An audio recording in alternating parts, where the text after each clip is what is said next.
En adelante, la voz ha sido generada a partir de texto, utilizando diferentes acentos del castellano.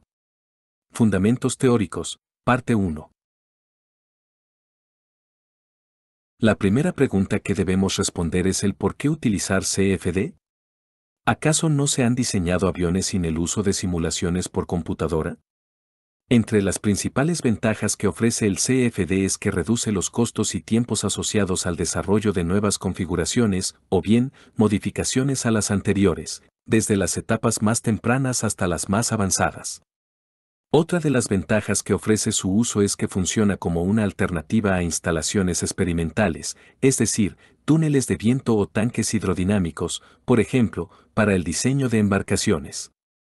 Además, permite analizar y medir variables como velocidades y presiones del fluido en los alrededores del modelo, evitando las interferencias físicas, las cuales son frecuentes en los sistemas de medición, y que pueden arrojar resultados inexactos, e incluso, erróneos si no se tiene la suficiente experiencia o pericia.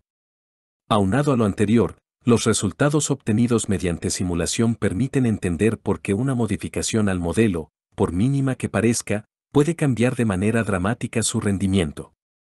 Como un ejemplo típico de esto podemos encontrar al diseño de un perfil alar, ya que al modificar su geometría por medio de su combadura, espesor o forma de borde de ataque, dará como resultado una mayor o menor eficiencia aerodinámica, incluido algún efecto sobre su estabilidad, lo cual es crucial en el diseño de superficies de sustentación. Dado lo anterior, se vuelve indiscutible que el uso de CFD en el diseño de vehículos, no solo aéreos, incluso, en otras estructuras sometidas a cargas aerodinámicas o hidrodinámicas, es de vital importancia en ingeniería. Por supuesto, es necesario llegar a tener un nivel de expertise suficiente para saber cuando una simulación computacional no es capaz de proveer los resultados adecuados, debido principalmente a las limitaciones de sus modelos, pero ese ya es otro tema que dejaré en el aire por el momento, pues requeriría una discusión más profunda. En resumen, idealmente la finalidad del CFD es obtener resultados rápidos y precisos a problemas de ingeniería complejos y realistas. En términos simples, la simulación mediante dinámica de fluidos comprende la aproximación de las ecuaciones de transporte, es decir, de masa, cantidad de movimiento y energía. Aquí, se pueden diferenciar tres escalas, dependiendo del nivel de resolución descrita por dichas ecuaciones. La primera corresponde a la escala macroscópica, donde se supone, es decir, se hipotetiza que el fluido abarca todo el espacio circundante, sin espacios vacíos, permitiendo la continuidad del medio fluido sin interrupciones. Para este caso, se aproximan ecuaciones diferenciales ordinarias, ODE, y o parciales, PDE, dentro del volumen de control. Dicha aproximación se puede llevar a cabo mediante los métodos de diferencias finitas, elementos finitos, y volúmenes finitos, FDM, FEM y FVM, por sus siglas en inglés, respectivamente. Estas metodologías computacionales permiten transformar aquellas ecuaciones diferenciales complicadas en un sistema de ecuaciones algebraicas, las cuales pueden resolverse, atención con esto. La manera correcta de decirlo es aproximarse, debido a los errores numéricos intrínsecos a toda discretización temporal y espacial. Dicha aproximación del sistema de ecuaciones puede ser aproximado por diferentes métodos numéricos, ya sean directos o iterativos. En el primer caso, lo que se busca es que la solución numérica sea estable, mientras que en el segundo, los residuales deben converger por debajo de un nivel de error predefinido, entre otros criterios de convergencia. En la escala microscópica, el concepto de continuo es dejado de lado, pues se considera que el medio está formado por partículas pequeñas, es decir, átomos individuales o moléculas, las cuales colisionan entre sí. En este caso, idealmente deben considerarse las fuerzas intermoleculares y resolver la conservación de momentum. Aunque se han llevado a cabo simulaciones de dinámica molecular en otros ámbitos, en ingeniería sigue resultando impráctico, principalmente debido a la gran cantidad de recursos computacionales necesarios, incluso para intentar simular casos muy simples. Como alternativa, la escala mesoscópica es un nivel intermedio entre las escalas macro y micro, y ha surgido mediante el enfoque de Lares-Boltzmann, lo cual lo hace un serio candidato para la simulación fluidodinámica. Este método reticular está basado en el concepto de pseudopartícula representadas por una función de distribución de probabilidad. Estos conceptos se irán ampliando conforme se avance en la explicación.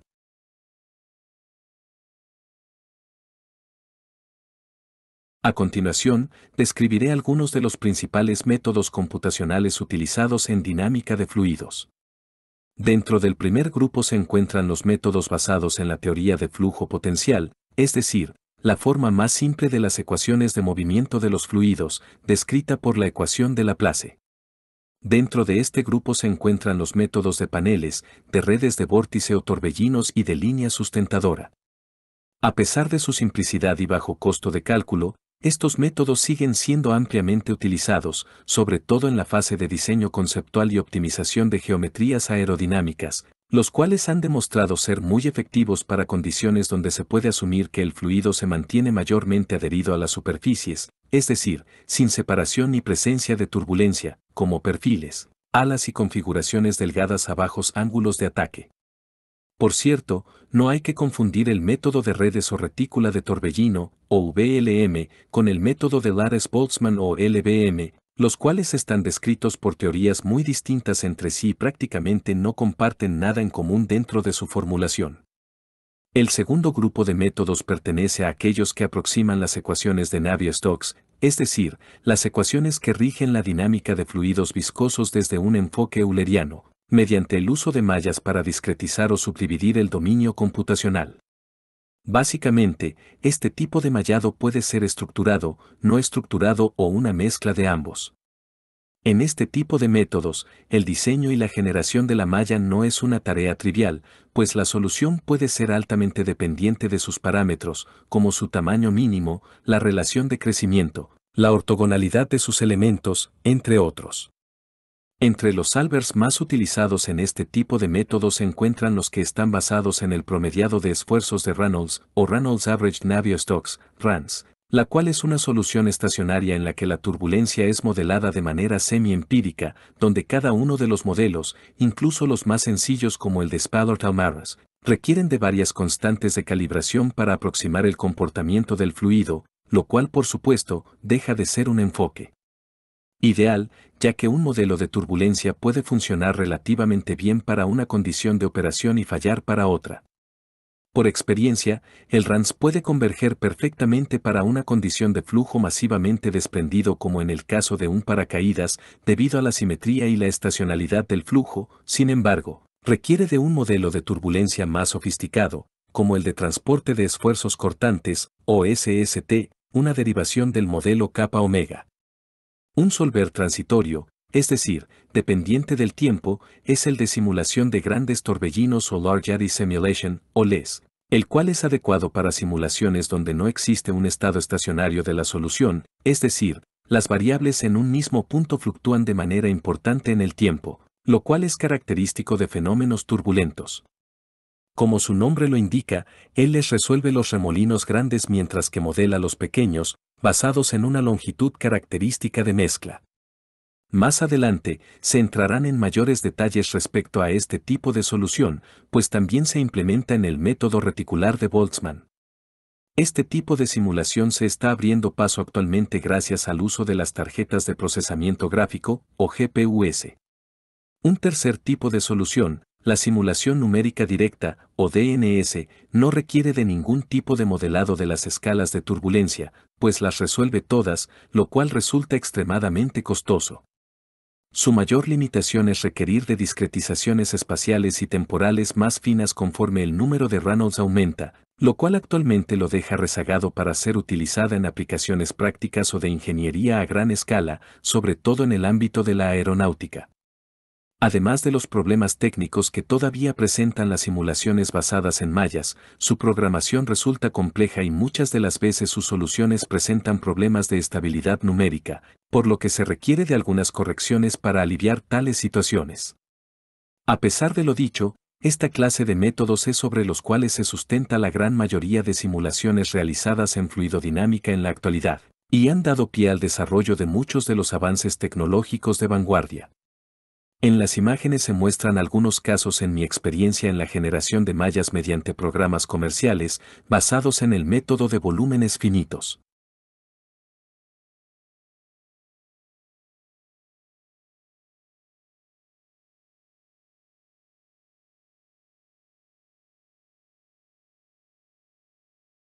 Otro grupo de métodos computacionales menos conocido es el correspondiente a los métodos sin malla, mess-free o mashless methods, los cuales se centran en aproximar las ecuaciones de Navier-Stokes o de dinámica molecular y son métodos puramente lagrangianos, es decir, que las propiedades del fluido son calculadas siguiendo sus partículas o elementos discretos sin necesidad de una malla o retícula de por medio. Este tipo de enfoque podría considerarse una forma más natural de aproximar la dinámica de un fluido, puesto que está basado en principios de la mecánica lagrangiana. Entre los métodos sin malla más populares se encuentra el de hidrodinámica de partícula suavizada, o Smooth Particle Hydrodynamics, SPH, el cual es ideal para flujos altamente deformables o que presenten discontinuidades. A pesar de que es un método relativamente costoso computacionalmente hablando, este ofrece además de unas animaciones muy llamativas, ventajas sobre los métodos con mallas para algunas aplicaciones muy particulares, por ejemplo, simulaciones de superficie libre como slowing o lubricación de partes mecánicas móviles. Por cuestión de derechos de autor no puedo presentar una animación de ese tipo, sin embargo, se pueden encontrar fácilmente en Internet. Los métodos de vórtices, remolinos, torbellinos o vortex methods aproximan las ecuaciones de Navier-Stokes desde su formulación de velocidad y vorticidad, a diferencia de velocidad y presión, como en todos los métodos con mallas mencionados con anterioridad. Esta forma de escribir las ecuaciones de movimiento deja de lado al campo de presión, lo cual indica que la dinámica de los remolinos no se ve afectada por este, sino únicamente por las velocidades que induce el campo de vorticidad total, que no solamente incluye a los torbellinos desprendidos, sino a los que representan al propio objeto. La imagen y la animación mostradas corresponden a mi investigación doctoral, de la cual hablé con anterioridad. Por otro lado, la simulación mediante dinámica molecular no es factible para aplicaciones prácticas o de ingeniería, sino para cuestiones académicas o de investigación, ya que al simular los efectos dinámicos de un gran número de moléculas o átomos para intentar simular las condiciones de operación reales a escala micro, los recursos computacionales pueden ser extremadamente limitados. Quizá en un futuro no tan lejano el desarrollo de la computación permita realizar este tipo de simulaciones en el ámbito de la ingeniería, si fuese necesario. Por otro lado, el método reticular de Boltzmann aproxima las ecuaciones de transporte de Boltzmann, el cual no puede considerarse un método estrictamente lagrangiano, es decir, libre de malla, dado que requiere del discretizado del volumen de control por medio de la retícula, sobre la cual se calculan las variables del flujo, basado en la interacción de pseudopartículas. Una de las principales limitaciones del método reticular de Boltzmann en su formulación estándar es que se encuentra limitado a la aproximación de flujo incompresible y ligeramente compresible, es decir, hasta alrededor de Mach 0.6 o 0.7, pues el problema principal radica en los cambios de densidad, presión y temperatura abruptos que ocurren en régimen compresible, propiciando ondas de choque. Sin embargo, el problema parece ser más técnico que teórico, pues con un mayor número de direcciones de velocidad, modelos más robustos de energía y retículas no uniformes, esta limitante podría ser superada dentro de poco tiempo, lo cual personalmente pienso que lo hace una de las líneas de investigación más interesantes en el ámbito de la dinámica de fluidos computacional actual. Mientras eso sucede, aprendamos lo básico. Naturalmente, el método reticular de Boltzmann es transitorio debido a su formulación, sin embargo, es mucho menos costoso computacionalmente hablando, comparado con su símil euleriano LES. Como es de esperarse, este método es ideal para aproximar casos de flujo separado y su visualización de vorticidad, lo cual lo hace sumamente atractivo. Además, comparado con aquellos métodos eulerianos, su programación es relativamente sencilla. En las imágenes se muestra mi experiencia para un caso bidimensional y dos tridimensionales, correspondientes a simulaciones de un perfil alar, un planeador submarino autónomo y un cohete sonda. Debido a que la retícula sigue un patrón bien estructurado, su diseño y generación es muy sencillo, comparada con la de una malla euleriana convencional. Dejando atrás la primera parte de esta introducción, es tiempo de pasar a cuestiones más específicas. La teoría cinética de partículas es un modelo físico y matemático que describe el comportamiento de gases, líquidos y sólidos a nivel microscópico. A diferencia de la termodinámica clásica, que estudia la materia a gran escala, esta teoría se enfoca en las propiedades de las partículas individuales, es decir, átomos o moléculas, y sus interacciones. En la animación podemos observar un grupo de partículas, que podrían representar a un gas monoatómico, en el cual todas estas se encuentran en constante movimiento aleatorio, producto de las colisiones entre sí con las paredes que definen el volumen de control. Aquí, las 5 partículas marcadas en rojo tienen las mismas características que el resto, simplemente están señaladas para una mejor visualización. Dichas colisiones se asumen como perfectamente elásticas, es decir, que no hay pérdida de energía cinética durante cada colisión, por lo que su cantidad de movimiento debe conservarse, antes y después de que ésta ocurre, por consecuencia, en todo el volumen de control. Recordemos que la cantidad de movimiento o momentum lineal se define como el producto de la masa por la velocidad de la partícula. Por lo tanto, asumiendo que la masa de las partículas permanece constante a lo largo del tiempo, la única variable que cambiará será la velocidad. Esta es precisamente la razón por la cual algunas partículas parecen acelerar o desacelerar después de una colisión. Lo anterior puede ser visualizado de manera más clara cuando se aísla una de esas partículas. Cuando una partícula de masa, m, en cierta posición, r, tiene una velocidad definida mediante un vector, u y una fuerza, F, actúa sobre esta en el tiempo, t, su nueva posición y velocidad al siguiente instante, t más delta t, pueden ser calculados de una manera muy sencilla, tal como se indica.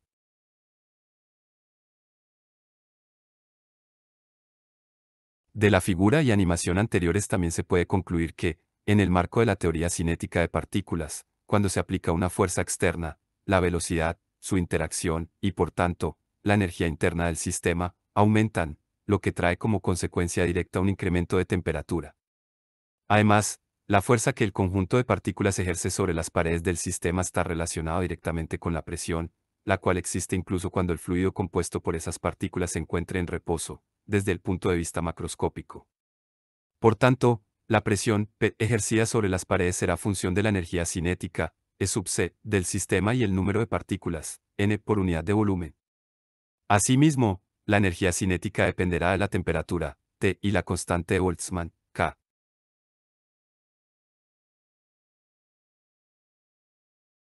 Ahora bien, teniendo como ejemplo la animación mostrada anteriormente, pero en el caso en el cual no son unas cuantas partículas, sino millones de estas, colisionan a velocidades increíblemente elevadas. ¿Cómo es posible saber qué porcentaje de moléculas, por ejemplo, de hidrógeno o nitrógeno, se encuentran dentro de cierto rango de velocidades para un instante determinado? La respuesta a esa pregunta probabilística puede ser respondida mediante la función de distribución de Maxwell-Boltzmann, la cual es una curva simétrica que depende de la masa de la partícula, m, y de la temperatura, T. De dicha función estadística se puede obtener las velocidades máxima y promedio. Por ejemplo, para el nitrógeno molecular a temperatura ambiente, la velocidad máxima o más probable será de 422 metros sobre segundo, lo cual es una velocidad supersónica. Mientras que en el caso del hidrógeno molecular esa velocidad más probable será de alrededor de 1600 metros sobre segundo. Es decir, prácticamente una velocidad hipersónica. Ahora ves por qué resultaría tan complicado simular tales condiciones mediante un método computacional. Imagina solo la dimensión del paso temporal, acaso 100 millonésimas de segundo. Como primera actividad se sugiere que con la ayuda de una hoja de cálculo obtengas las dos gráficas que se muestran, lo cual no debería llevarte más de media hora, haciendo la investigación correspondiente para conocer los valores de las masas molares de los gases que se ejemplifican, así como las fórmulas empleadas para calcular las velocidades estadísticas y el uso correcto de la constante de Boltzmann. Esta actividad te dejará un aprendizaje muy significativo, de cara a entrar de lleno a estudiar el método que nos interesa. Con lo anterior como antecedente, llegamos al método reticular de Boltzmann, el cual se basa en un enfoque que, como se había comentado con anterioridad, aproxima a escala mesoscópica, cerrando la brecha entre la macro y la microescala. Esto lo lleva a cabo teniendo al fluido dividido espacialmente como un conjunto de partículas. Una analogía muy simplificada que personalmente me ayuda a comprender mejor esta idea es comparar dicho conjunto con una pequeña gota de agua, es decir, un intermedio entre las moléculas individuales que la forman y todo el agua contenida en un vaso que se agita o se derrama. Este enfoque mesoscópico permite tener en cuenta el comportamiento microscópico del fluido pero descrito mediante ecuaciones de un nivel menos detallado, o sea, a escala macro. En resumen, el método reticular de Boltzmann utiliza modelos cinéticos simplificados de tal forma que las propiedades promediadas a nivel macro, como la presión o la temperatura, obedezcan la física del problema.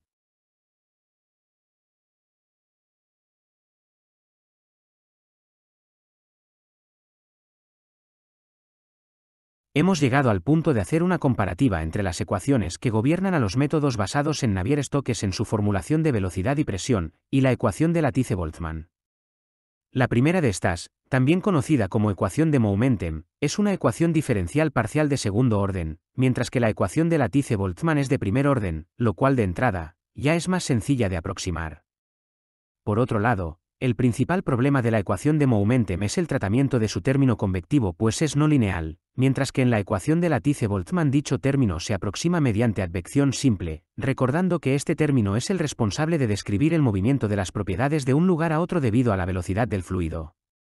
Los términos restantes mostrados del lado derecho de la ecuación hacen referencia al gradiente de presión y a la difusión viscosa, respectivamente, mientras que en el lado izquierdo aparece el término transitorio de la velocidad, denotado con una derivada parcial. Por último, en los métodos basados en las ecuaciones de Navier-Stokes en su formulación de velocidad y presión, resulta indispensable aproximar la ecuación de Poisson para obtener el campo de presión, mientras que en el método reticular, este se obtiene directamente de la ecuación de estado, simplificando la solución del problema.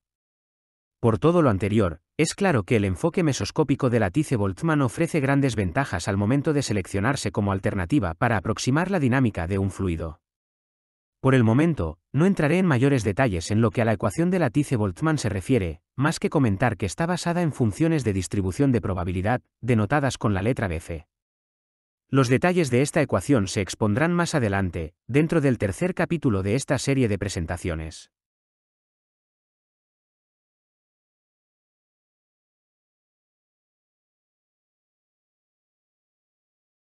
Para concluir esta primera parte, se presenta una comparativa entre los métodos de Lattice-Boltzmann y de Navier-Stokes para una de las pruebas de validación bidimensional más utilizadas en CFD, la cavidad impulsada por la tapa o lead-driven cavity. Como su nombre lo indica, esta prueba simula una cavidad con tres paredes, dos laterales y una inferior, mientras que la superior se mueve hacia la derecha con una velocidad constante. Una vez que se ha logrado el estado estacionario, y para las condiciones de operación específicas, será clara la aparición de tres vórtices, el de mayor tamaño al centro y los dos restantes cercanos a las esquinas inferiores, los cuales rotarán en sentido contrario al principal. Los resultados de las gráficas para las velocidades horizontal y vertical, medidas a lo largo de dos de sus ejes de simetría, son concluyentes para dos números de Reynolds analizados. En todos los casos los resultados obtenidos mediante el método reticular de Boltzmann se superponen a los obtenidos por otras metodologías. Lo anterior deja ver el gran nivel de precisión que puede ser logrado mediante el método que nos interesa estudiar. Más adelante se mostrarán los resultados de más casos de validación, incluso en configuraciones tridimensionales complejas.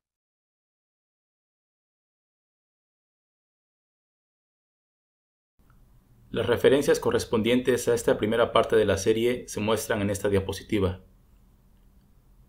Sin más por el momento, agradezco tu atención y tiempo, esperando contar con el favor de tu atención conforme esta serie de presentaciones avance. Cualquier duda, sugerencia o comentario al respecto puedes hacerla saber por cualquier medio.